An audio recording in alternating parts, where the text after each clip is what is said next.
sagot? Buti. Ngayon, ipapakat ko na kayo sa tatlo.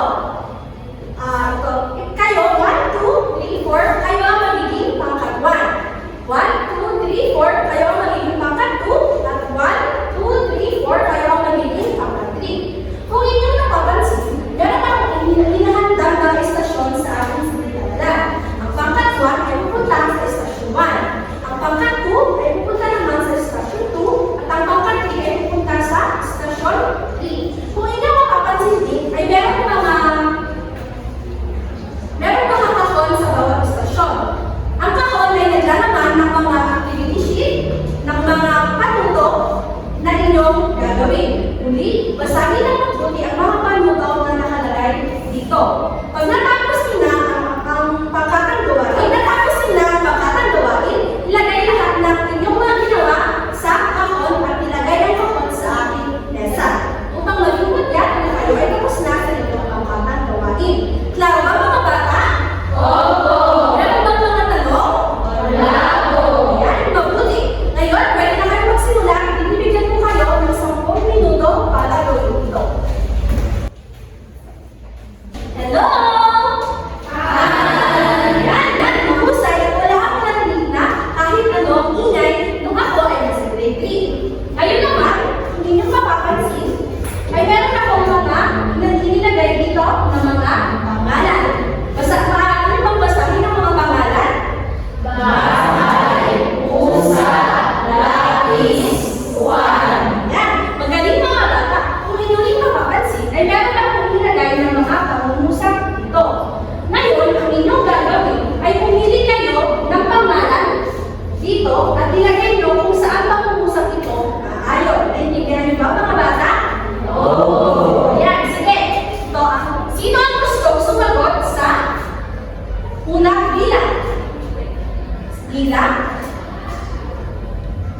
Sige. Halip ko. Ano ang iyong sagot? Lucky. Sige, isulat ko nga ang iyong sagot sa usapa.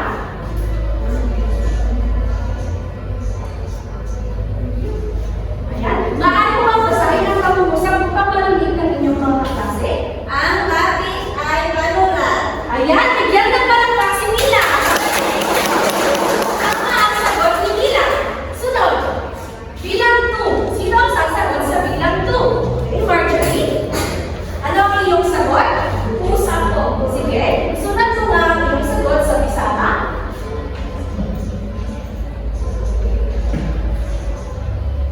Ayan, maaari mo basahin ang iyong sagot. Pusa ang aking anak. Ayan, tama. Bigyan ng palakpak si Marjorie. Sa bilang 3, sino ang gusto sumagot sa bilang 3? Ano ang iyong sagot? Ma'am, 1. Maaari mo bang sumagot ang iyong sagot?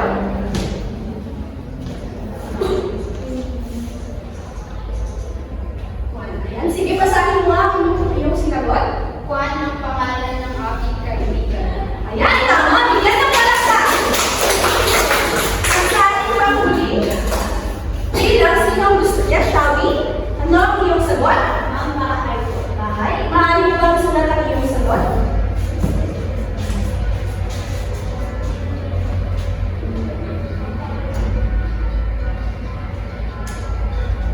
Ayan.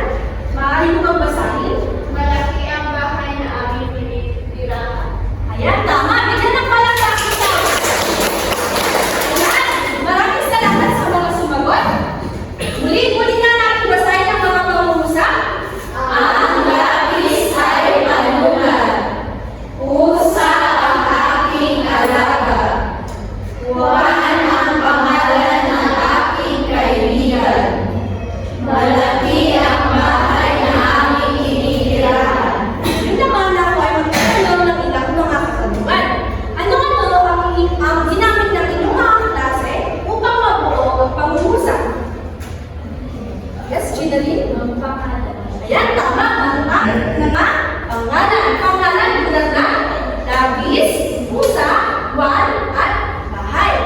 Ngayon naman, batay sa aking ginawang aktibidad, maaari niyo bang ibigay sa akin ang kahulugan ng pangalan? Yes, Inisa?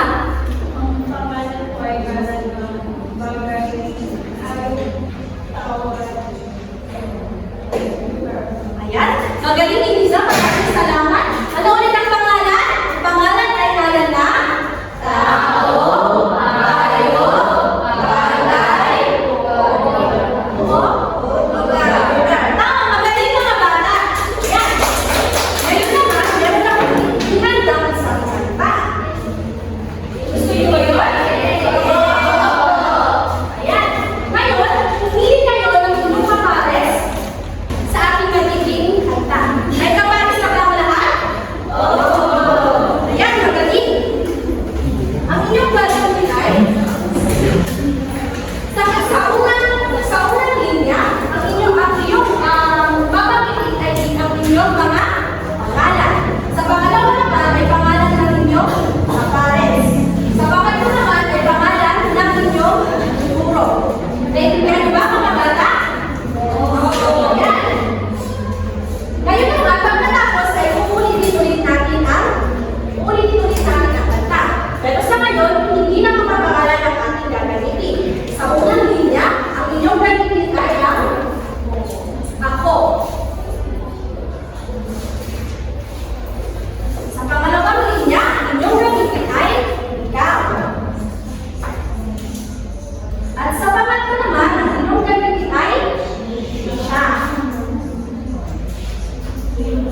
sino ang itinuturo ng lalaki sa larawan?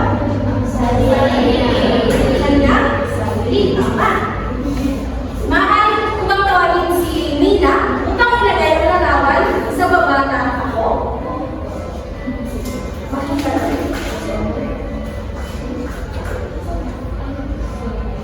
Ayan. Maraming salamat, Mina. Sino ulit ang itinutukoy ng lalaki? Ang kanyang sarili. Ayan, tinutukoy niya ang kanyang sarili.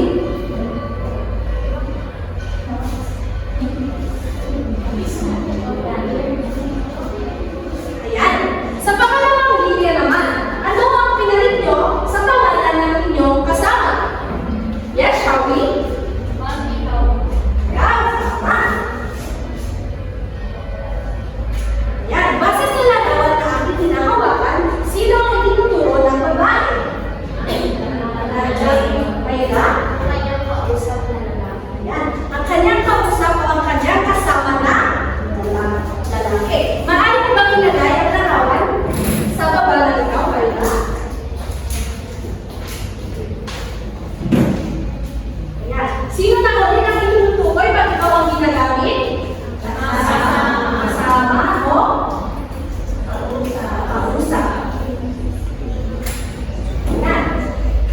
At dito naman sa panghuling linya, ano ang itinalit nyo sa pangalan ng inyong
tatawagin. Di ba pag kayo ba, pag tinatawag yung pangalan ng paulit-ulit, hindi kayo nalinis? Nalinis yan. Kaya, meron tayong pamalit panahon na tumulong sa atin upang hindi paulit-ulit ang paggamit ng ating pangalan. Ayan, magaling mga bata. Ayan, magaling at natapos na lahat ng grupo. Ayan, mga yung pagkanayahan ng bawat representatives ng bawat grupo upang halina kanila activity sheet at paskil sa harapan.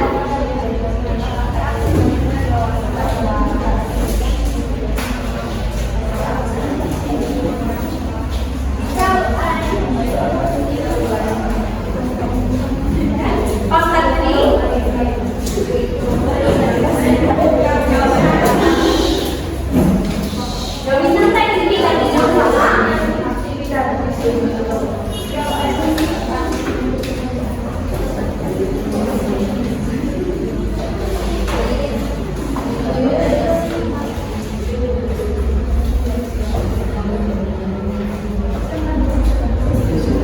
Ayan, maraming salamat. Nakikita niya ang representative ng pangkatuan. Yes, Belda? Maaari mo bang basahin ang inyong sagot? Ang pasang binigay sa akin ay tungkol kay Bea ng aming naglalaki. Sumagot siya ng buwato, kapag-alala ay sa Makalik siya sa kamay ng kanyang. Uy, talaga. Narinig ba? Ang paksa na naibigay sa aming grupo ay tungkol kay Bea ng aming naglalaki. Sumagot siya ng buwato, kapag nakausa. Umahalik siya sa kamay ng kanyang magulang kapag sa bahay. Pinarintin siya ng kanyang magulang na magalang at marunong ipagpagpapako. Ayan, bigyan naman ang jalapa ang pangkatuan. Ito ang pangkatu. Yes, talaga lang.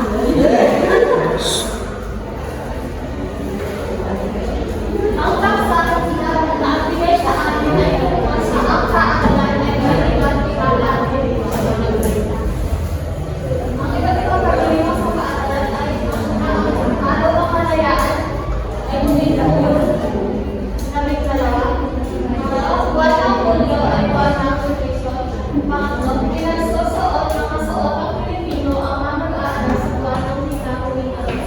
Ayan, bigyan naman ang pangkatu. At ang panghuling pangkatri.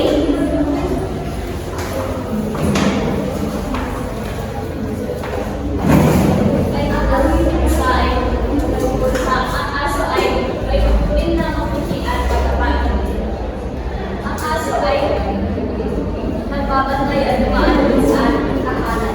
Kapag may ibang tao, nakita ay nalagwan ka. Sa lulong niya, malalaman natin na may tao sa tapat ng ating tayo. Ayan, madali bigyan naman ng jalapa si Margaret. Ayan, madali. Ako na ako ng inyong mga nagsasagot. Ayun naman, yung talagang kayo ay nakinig. Ano ulit ang mga patungkol? Ngayon, kung kayo ay talagang nakinig patungkol saan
Ayan,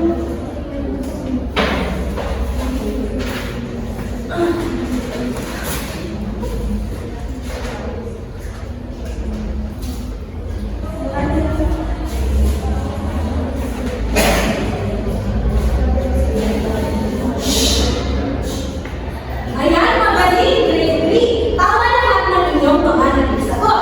Ngayon, gusto niyo pa ba ng isang aktividad? Oo! Yan. Tama. Ano tama? Ayan. Meron akong tingnan ng isang chart dito.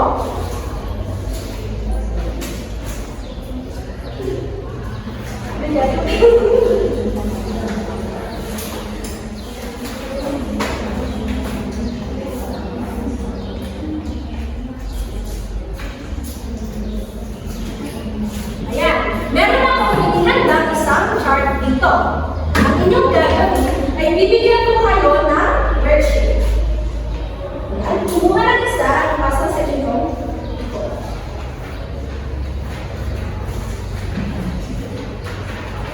Ayan, kaya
masulat ang iyong sagot?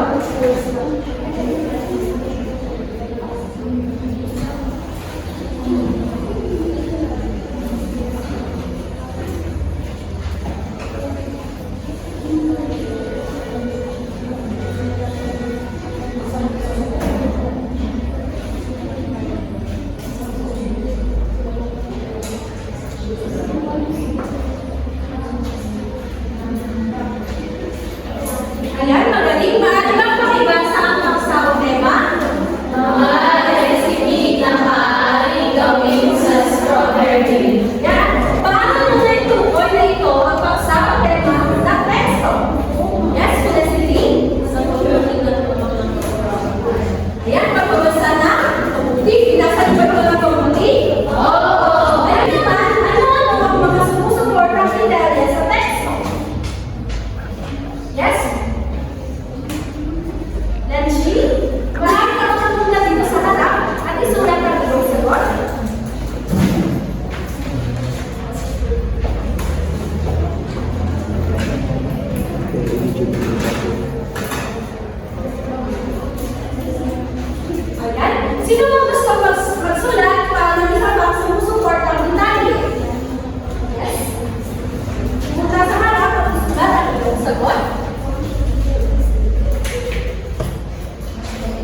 sumusuportang binali ng sa pag-isa. Ayan, nagbigay ng mga sumusuporta ni Janet.